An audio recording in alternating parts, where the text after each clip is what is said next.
Hare Rama, Rama Rama, Hare Hare, Hare Rama, Hare Rama, Rama Rama, Hare Hare, Hare Rama, Hare Rama, Rama Rama, Hare Hare, Hare Rama, Hare Rama, Rama Rama, Hare Hare, Hare Krishna, Hare Krishna, Krishna Krishna, Hare Hare, Hare Krishna,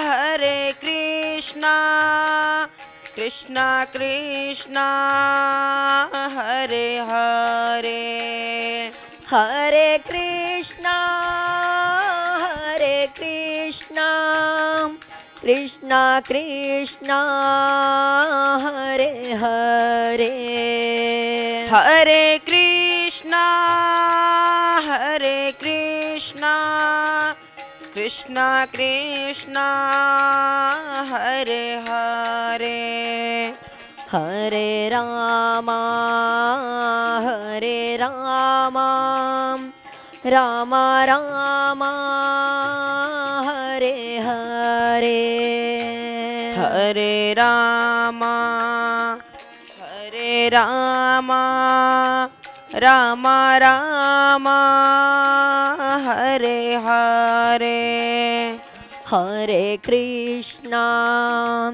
Hare Krishna, Krishna Krishna, Hare Hare, Hare Krishna, Hare Krishna, Krishna Krishna, Hare Hare, Hare Rama, Hare Rama, Rama Rama, Hare Hare, Hare Rama, Hare Rama, Rama Rama, Hare Hare, Hare Rama, Hare Rama, Rama Rama, Hare Hare,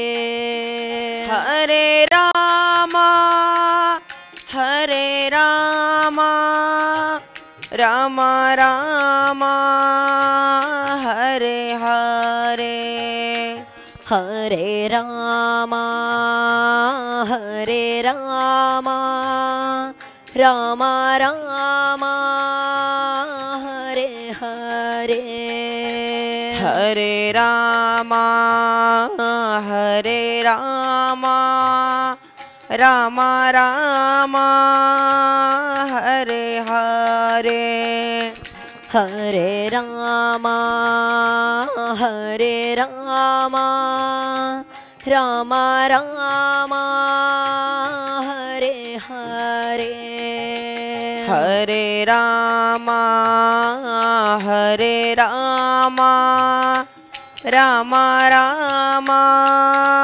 Hare Hare, Hare Krishna, Hare Krishna, Krishna Krishna, Hare Hare, Hare Krishna, Hare Krishna, Krishna Krishna, Hare Hare, Hare Krishna, Hare Krishna, Krishna Krishna, Hare Hare, Hare Krishna, Hare Krishna, Krishna Krishna, Hare Hare, Hare Rama, Hare Rama, Rama Rama, Hare Hare, Hare Rama, Hare Rama, Rama Rama, Hare Hare. Hare Rama, Hare Rama, Rama Rama, Hare Hare, Hare Rama, Hare Rama, Rama Rama, Hare Hare. Hare Krishna, Hare Krishna, Krishna Krishna, Hare Hare, Hare Krishna, Hare Krishna, Krishna Krishna, Hare Hare. Hare Krishna, Hare Krishna, Krishna Krishna, Hare Hare, Hare Krishna, Hare Krishna, Krishna Krishna, Hare Hare. Hare Rama, Hare Rama, Rama Rama, Hare Hare, Hare Rama, Hare Rama, Rama Rama, Hare Hare. Hare Rama, Hare Rama, Rama Rama, Hare Hare, Hare Rama, Hare Rama, Rama Rama, Hare Hare. Hare Krishna, Hare Krishna, Krishna Krishna, Hare Hare, Hare Krishna, Hare Krishna, Krishna Krishna, Hare Hare. Hare Krishna, Hare Krishna, Krishna Krishna, Hare Hare, Hare Rama, Hare Rama, Rama Rama, Hare Hare, Hare Rama, Hare Rama, Rama Rama, Hare Hare. Hare Rama, Hare Rama, Rama Rama, Hare Hare, Hare Rama, Hare Rama, Rama Rama, Hare Hare. बोलिए सर्वेश्वर भगवान की जय। सर्वे भवन्तु सुखिनः, सर्वे सन्तु निरामयाः, सर्वे भद्राणि पश्यन्तु, मा कश्चित् दुःखभाग् भवेत्। ॐ शान्तिः शान्तिः शान्तिः।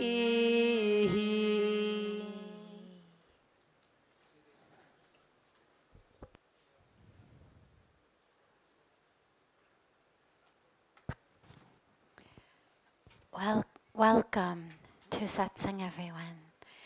If I can ask those of you who are on this side to just move up a little, and if everybody just moves a little bit this way, it'll just permit, as people come in from that door, that they can come in and sit down easily without having to crawl over people. Come. Wonderful. You can move up even a little more. You can all come. Keep coming. Yeah. Wonderful.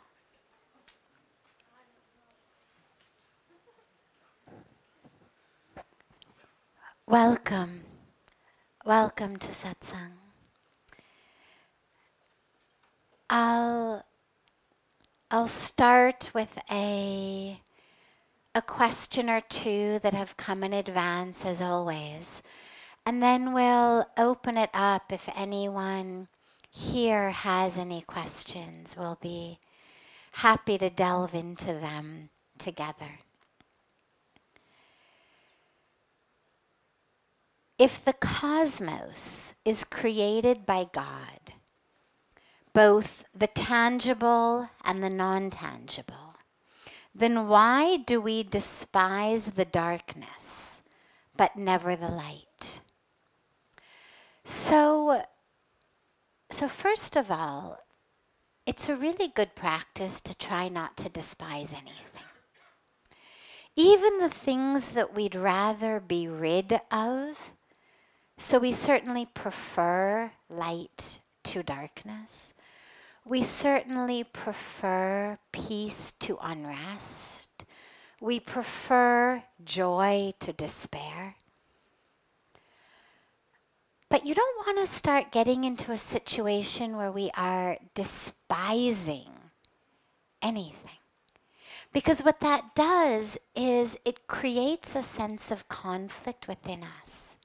Because remember, all of it, the darkness, the light, the peace, the unrest, the joy, the despair, all exists within us. There's no other.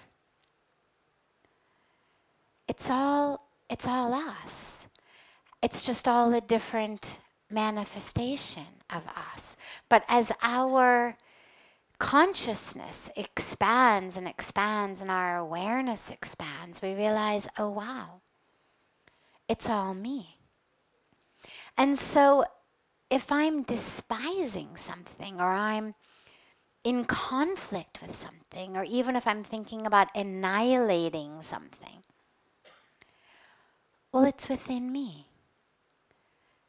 And what that means, as I always try to remind us, is even if the part of you identify as wins, you're still going to sleep with the loser.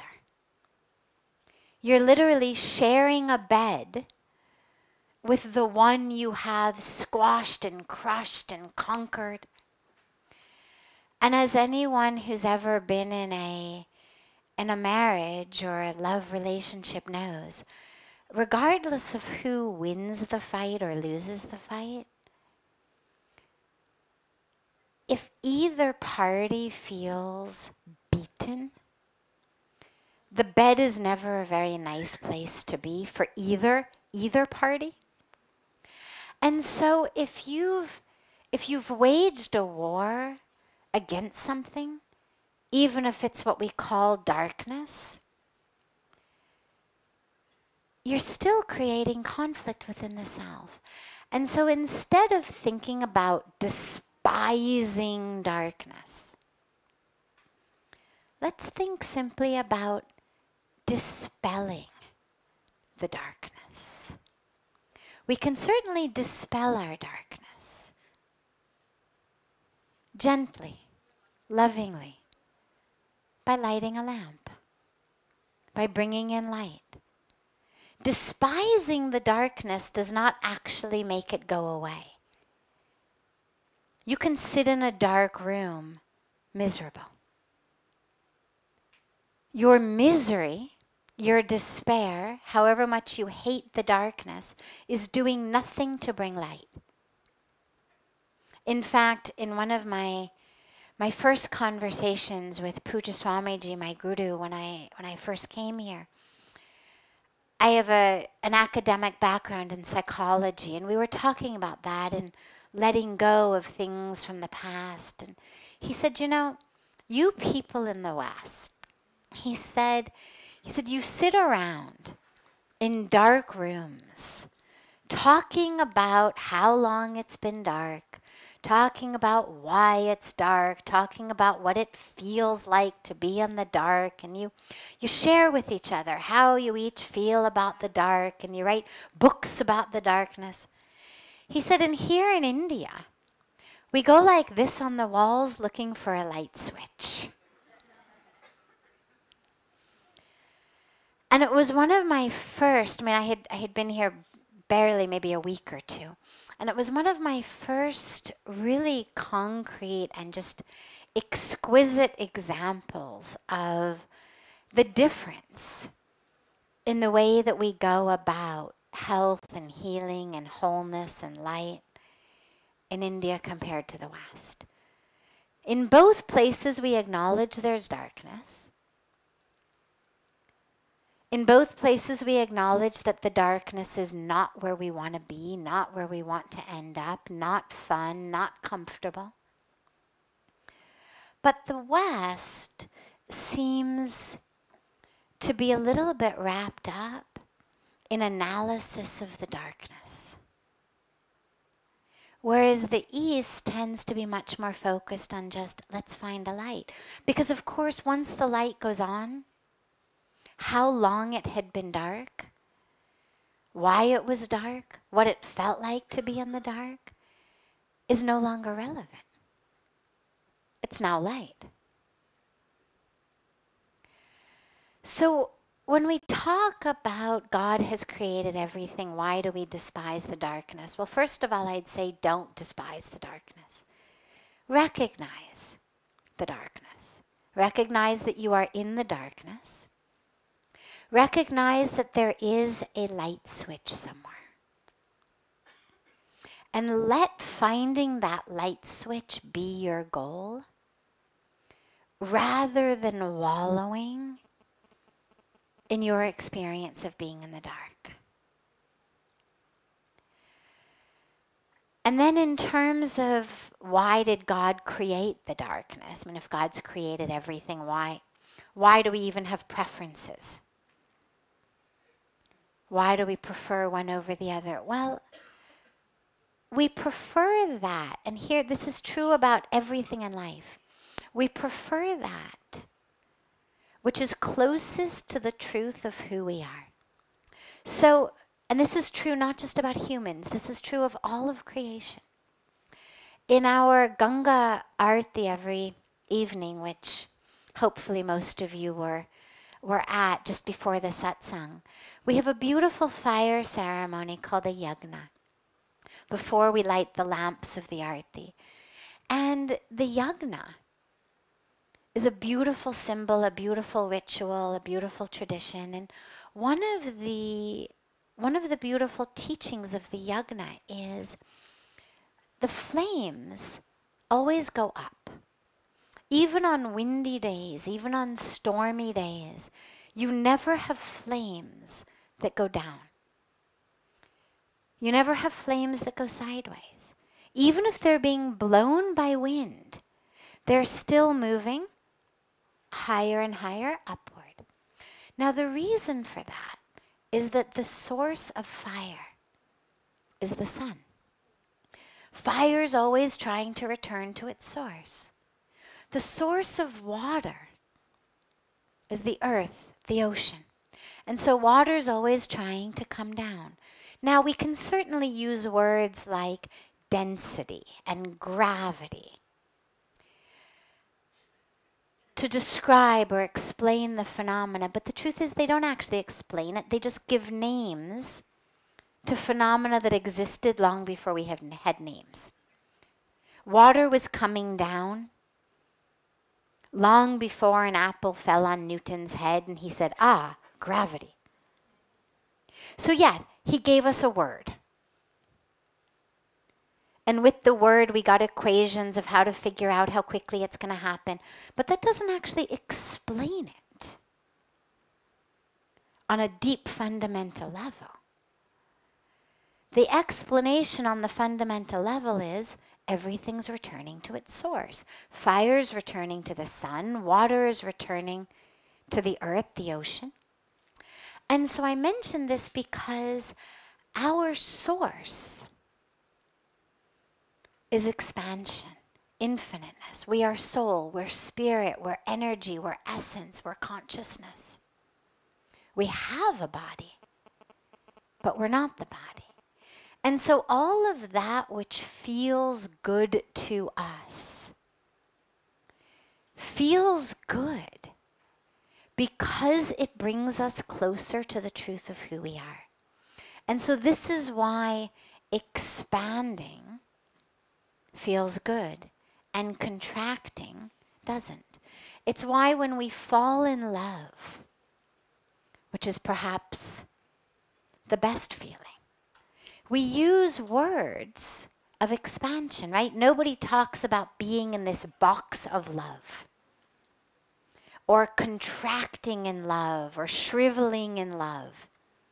We always talk about melting and merging and fireworks and volcanoes and oceans and bathing, right? Think about all the words, all the verbs, all the adjectives that we use to describe love. And right, they're all expansion. No one says, God, I just feel so shrivelly around you. Right? Nobody says, God, I just feel like I'm in this box when I'm with them. Not if it's good. If it's good, we say, God, I just feel like I'm melting, I'm merging. It's a volcano of love. It's an ocean, like a flowing river, right? All of the words we use. It's all about expansion. It's all about boundarylessness. It's all about bringing me into a state where even if it's just through one other human being, I've lost the sense that I end here and that's where the world begins. And I've gained a sense of expansion. It's also why, in a more misdirected way at feeling good, we like to do things like eat and shop. They both also make us feel expanded. Literally, if I take in more, I literally feel physically expanded. I may look in the mirror and feel bad. I may wake up the next morning and feel bad. But on a deep psychological level, stuffing myself when I'm feeling upset or depressed or bored or anxious. The reason that so many of us do that, aside from how numb it makes us feel, which is also something we're looking for, is it literally gives us an experience of expansion. We also shop. Look, now I have this new dress, this new painting, these new things. Look at all the bags on my arms, right? I've expanded. My bank account has shrunk, but I have expanded. And it's even more interesting because you bring home these things and you throw them in your closet and you never look at them again.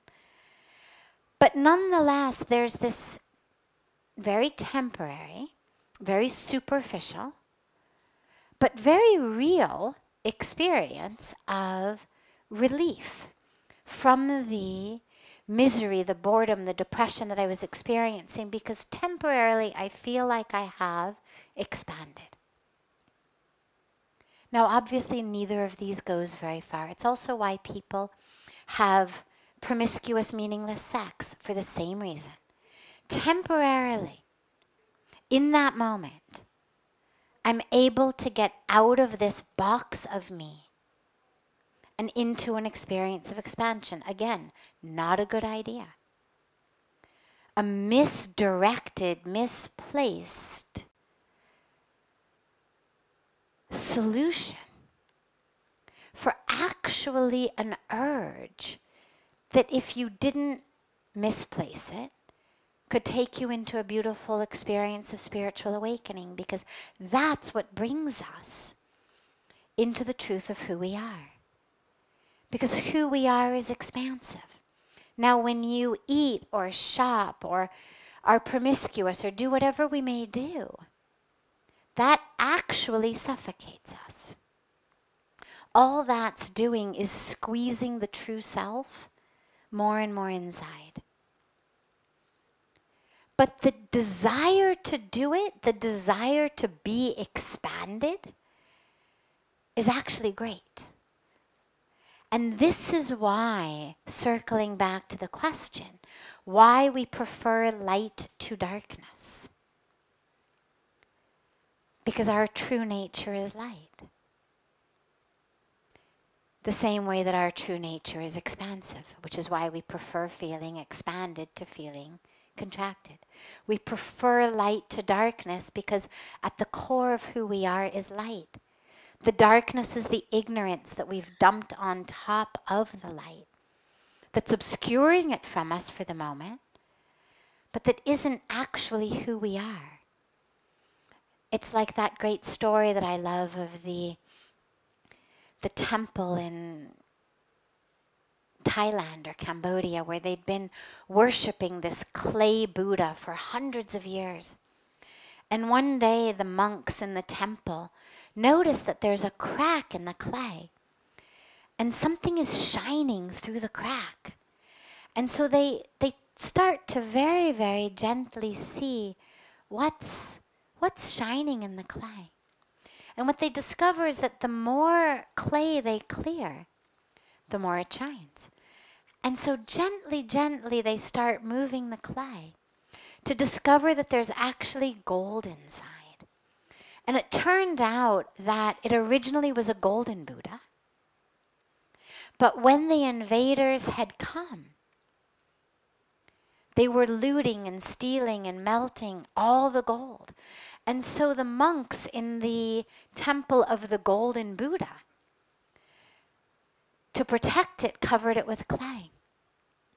And the good news was that the Buddha survived. But unfortunately, the monks did not, and no one who knew it was gold survived. So for hundreds of years, they'd been worshipping this clay Buddha. And I love the story because it's such a beautiful analogy to our lives. The core of who we are, the truth, is light, is gold, is precious, is pure. The clay has been put on top of it.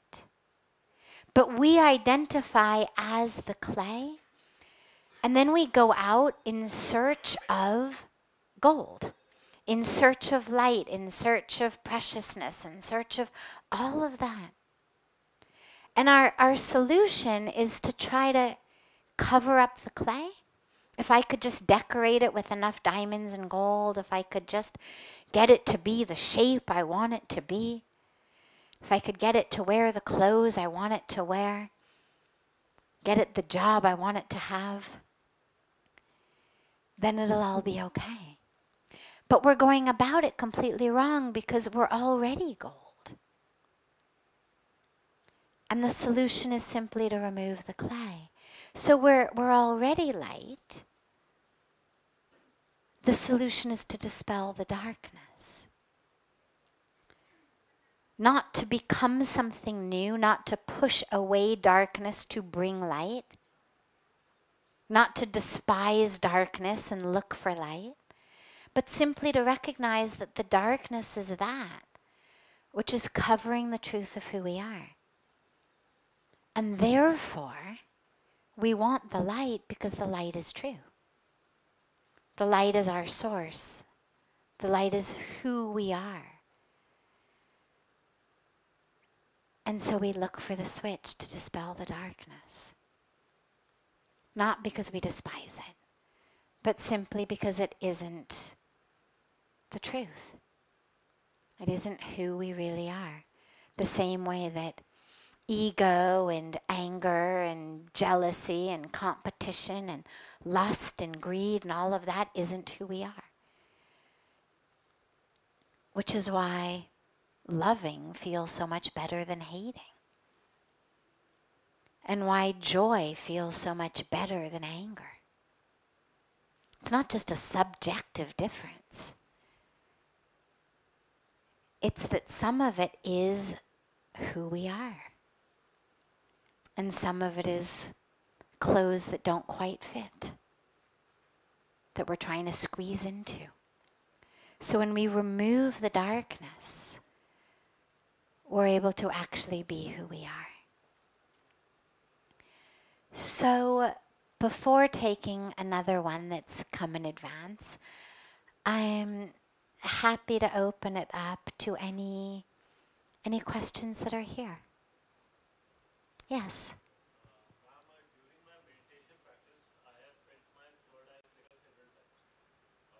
What should be the next stage of progress? Okay, so during meditation, I have felt my third eye open? Flicker, okay. Begin to open. What should be the next stage of progress? Well, first of all, we really should try not to put our spiritual practice into the same framework that we put everything else in our life. So we're very used to, from early childhood in school, and then of course as our school gets higher and then in our jobs, we're very used to this idea of ladders to climb. Stage 1, stage 2, stage 3, first grade, second grade, third grade, beginner's course, advanced course, teacher's training course, right? We're sort of whatever we do in life, we're always looking to what's my next level. Our spiritual practice should be something, perhaps the only thing in our life, that at least should be free of that, free of judgment, free of boxes. We climb ladders socially. Why wasn't I invited to that party? God, I wish I were as good a joke teller as that person. Look how popular they are. Look at how, good they are, socially mingling. I wish I could do that. Why am I such a loser all the time? Right? Wherever we go, here we are at a party. We're supposed to be enjoying ourselves. But instead, we're mentally figuring out where we stand on the social ladder. Who I look better than, who I look worse than, who I'm richer than, who I'm poorer than, who I'm more successful than, who I'm less successful than. Right? So wherever we are, constantly looking at rungs of ladders. Spiritually, at least, don't do that. Spiritually, at least realize you're just going home. It's you. There's not a beginner you, an advanced you, a senior advanced you. It's just you. And the beautiful thing is you are infinite. And so if you start trying to look at rungs on ladders, you'll drive yourself batty because they keep going. Every time you think you got somewhere, you realize, oh wow, there's another layer. And whether you think about it moving up or you think about it moving deep, it doesn't matter. For some of us, visually, we think about going higher. I know for me, visually, felt sense, it feels like I'm going deeper, that I just keep going deeper. But I know for some people, it feels like they're going higher. They're both good, it doesn't matter. If somebody said, I feel like I'm going west, all right. I don't actually think it matters as long as you feel like you keep opening more and more layers and layers and layers. And so if your third eye is flickering and beginning to open, that's fantastic. Because the third eye, why even bother the third eye? Well, here's why. We have energy centers of the body that are called chakras, and I won't go into too much detail about them. You can read more than you need to know on the internet. But what's important really about them is simply to understand that they're different centers of energy in our body. And ultimately the goal is that they all should be open, so that the energy of the divine can flow through us fully. The third eye, or what's called the Agya Chakra, is the energy center of the power of discrimination. Now, it's not discrimination like black or white, fat or thin, but it's discrimination of truth and untruth. And so it's literally what we call our divine eye. So these two eyes function literally by waves of light of different frequencies that come in, that hit our retina, that move from our retina into the optic nerve and ultimately into the occipital lobe of our brain. And there's all sorts of fun things that happen there with regard to movement and patterns and backwards and forwards and ups and downs and colors and light and whatnot.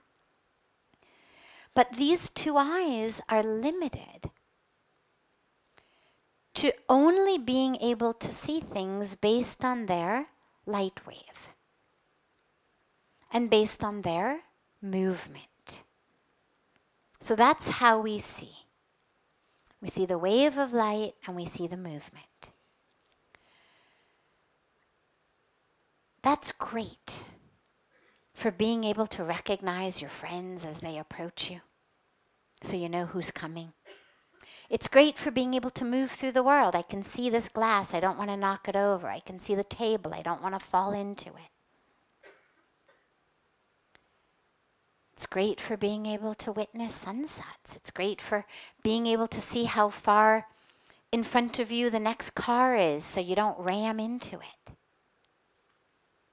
But it's certainly not showing us that which doesn't have a frequency of light or color in the spectrum that we can see. We can't even see all colors. We can see a certain piece of the spectrum. And the problem with these two eyes, aside from that, is what we see tends to cause us suffering. We see something, we get angry. We see something, we want it. We covet it, we feel greedy. We see something that makes us feel lustful. We see something that makes us feel badly about ourselves because what we're seeing we judge as being so much better than we are. And so the suffering that we experience in large part is due to actually what we see with our two eyes. And so the third eye is this eye that enables us to see the divine, to see the truth, instead of just seeing light and shape and sound and movement.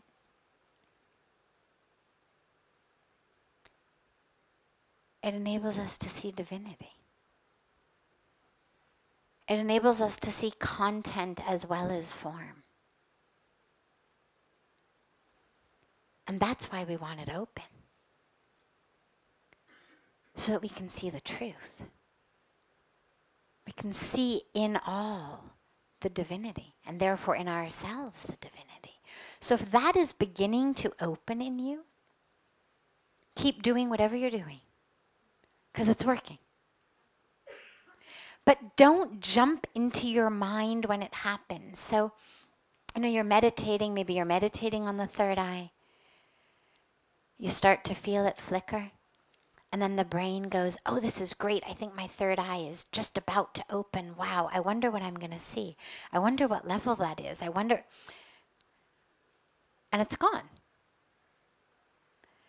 Stay with it. Stay with it.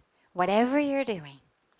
There's a lot of meditation practices that are focused on the third eye, or that carry us up to the third eye. That'll help it to open.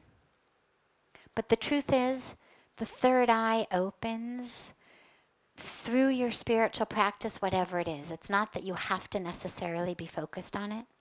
In fact, I'll give you an interesting piece of random neurology trivia, which is that they've done studies of people practicing mindfulness-based meditation, which is a non-religious form of meditation. It's an awareness-based meditation that does not include focusing on your third eye, but that involves being aware as a witness with no judgment, just noticing, being mindful of all.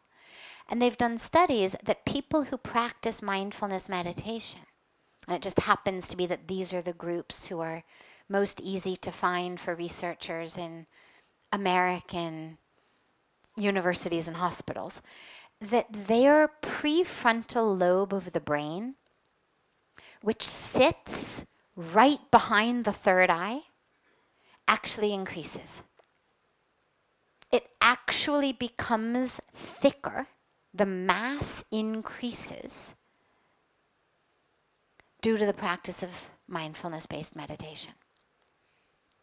So even if you're not focusing on your third eye, something exactly right there is happening anyway. So I'm not going to go into, what the prefrontal cortex does, but the point is it is the most advanced part of our physical development. So our brain, over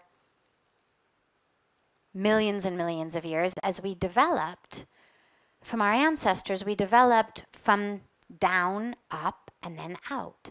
So brain stem up this way. So our cortex, which is the covering of the brain that gets thicker out here, is actually the most advanced part of human beings evolutionarily.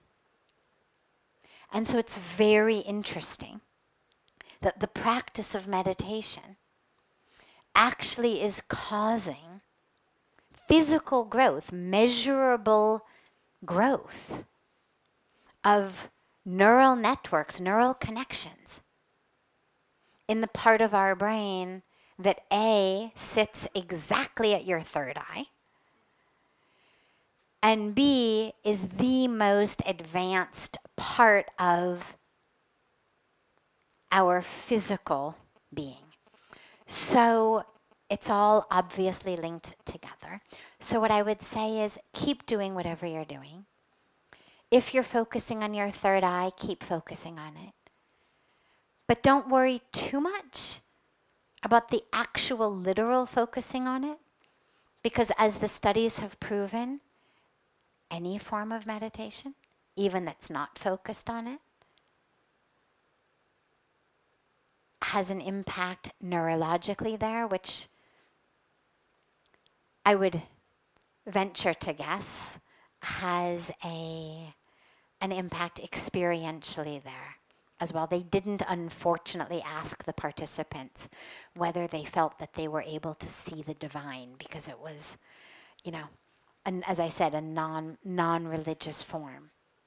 But my guess would be that their ability to see truth, whatever that means for them in their religious or spiritual tradition, absolutely increased along with it.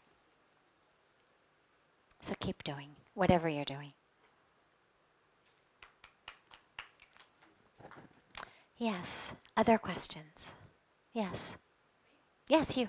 I wonder, my best girlfriend is born again Christian. She had this experience a few years ago of at night she was praying. Mm-hmm. She kind of believed in God, but not in a specific form. And she felt Jesus came to her, and she had this experience of being saved. Mm-hmm. And now she thinks Jesus is the only way. And it's not because of the church or anyone that it has. But I wonder, I believe that Jesus is one way. Yeah. The only way. But I feel like because of her belief, I'm not able to conquer because of the church. Yes. Why is that? And many Christians that I know have the same feeling. Yeah, it's a really difficult situation. She said, for those of you up here, she said her very, very good friend was previously not very religious at all, but had an experience a few years ago of Jesus Christ coming to her and has become born again and now believes that that is the only way. And she said, I find it now very difficult to talk to her because I certainly believe that Jesus Christ is a way, but not the only way. It's really difficult with people of any religion for whom their way is the only way. Puja Swamiji always says, if God can only be worshipped in one way, it's not God. If God is infinite, which presumably, and I'm not by any means an expert in comparative religions, but presumably people of every religion agree that God, regardless of what name or form or context or however they think of God, that concept of God is infinite. Because if not, if God isn't infinite, then what distinguishes God from people or from that which is not God? The infiniteness, the all-powerfulness, the all-presentness tend to be virtues and characteristics that all religions use to describe God in their own languages, in their own books, but there's a sense that God is all-powerful, God is all-present, God is everywhere. That it's not, oh, I had to go to New York for the weekend and had to leave God behind, or, buy him a seat on the plane, right? I mean, there's people of every religion, I believe, agree that wherever you go, God is there, which would have to imply that God is everywhere. So if God is everywhere and infinite, then to put God in any box is to limit God. To say there's only one way into the infinite is again to limit the infinite. And so I agree with you, it's very, very difficult, and it's something that a lot of people struggle with people they love of every religion, who have become, radicalized in a way. Radicalized doesn't necessarily mean you have to go off and become violent, but just to the point of believing that this is the only thing, the only possibility, not just for you, but for anybody on earth. And the most that I would say is be an embodiment of the possibility of experiencing and connecting to God in a different way. Because simply that presence, if she's open to truth, or bring her into the presence of people who have experienced God in other ways. Because one of the things I've been so blessed to see that's so beautiful is at so many of these international, interreligious, interfaith, massive summits and gatherings, you see highest level leaders, the enlightened masters and mystics of so many of the world's religions. And they come together and they recognize in each other's eyes and each other's energy and each other's being themselves, the same divinity. With an awareness, of course, that I'm going to worship on this day of the week, you're going to worship on that day of the week, and I may go to my room and light candles in the night, and you're going to go out 5 times a day to do namaz, and you're going to do something else, and that's totally irrelevant insofar as our ability to connect with each other. Your practice is very relevant to your connection with the divine. But you're not trying to drag everybody out to do it with you. Because there's an awareness that, you do it your way and I do it my way, and how beautiful, and let's share. And to see that is such a wonderful blessing. And so what I would say is, the more you can bring her into the physical presence of people who have undeniably found God in a different way, but who aren't going to try to convince her and, because there's no point doing that. If she's found God, fantastic. I mean, that we should just be deeply happy for her. And so the last thing you want to do is try to aggravate that. All you want to try to do is expand that. That, absolutely, this is a way to God. And isn't it beautiful that this is also a way to God? And isn't it beautiful that this is also a way to God? And isn't it wonderful that you can be here in the presence of people, all of whom have arrived at the same place by different ways? And isn't that yet a further example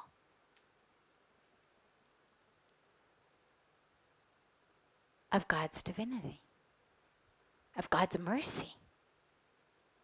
That I may say to you, you better call me honey or sweetheart, or I'm not going to, feed you dinner.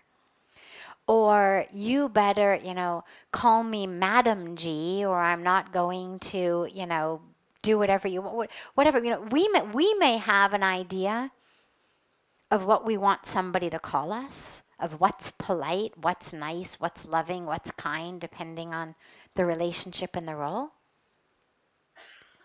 But that's very ego-filled human of us. And to assume that God has the same expectations. What did you call me? Go to your room. I mean, really? God? Not able to see beyond that? Even a human mother with 5 kids of 5 different ages. One says mom, one says mommy, one says ma, hasn't quite yet gotten there. One's practicing as Hindi, says Mataji. The mom's not going to care. She's not going to give better food to one over the other, or more love to one over the other, or say to the one who says, Mom, call me mommy, can't you hear your brother? Why can't you be more like him? Or say to the baby who can't yet say anything, speed it up, will you?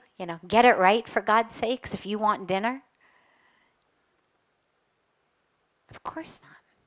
Because what the mom understands is they're all calling for her. She hears her name in all of the calls. The kids all say some variation of mom. Dad calls her honey.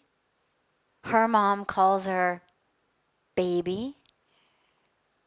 Whatever.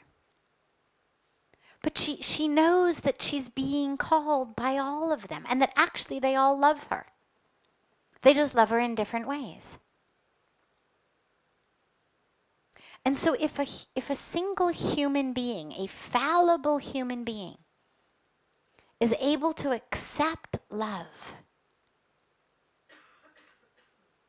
by different names in different ways, do we really think that God doesn't have the same capacity?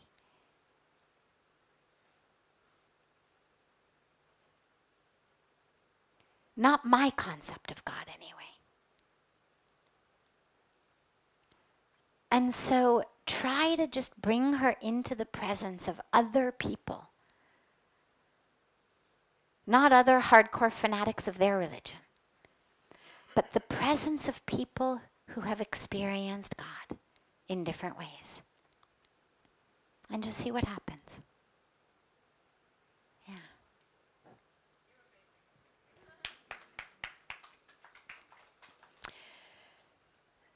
So we have a special birthday to celebrate tonight. Are our Rishi Kumars around? Okay. So in just a moment, we're gonna, we here we obviously all could do the English rendition, but we also do a Sanskrit rendition of Happy Birthday. And as our beautiful Rishi Kumars come in, I'm gonna call my birthday beloved up. It's Bharti's birthday.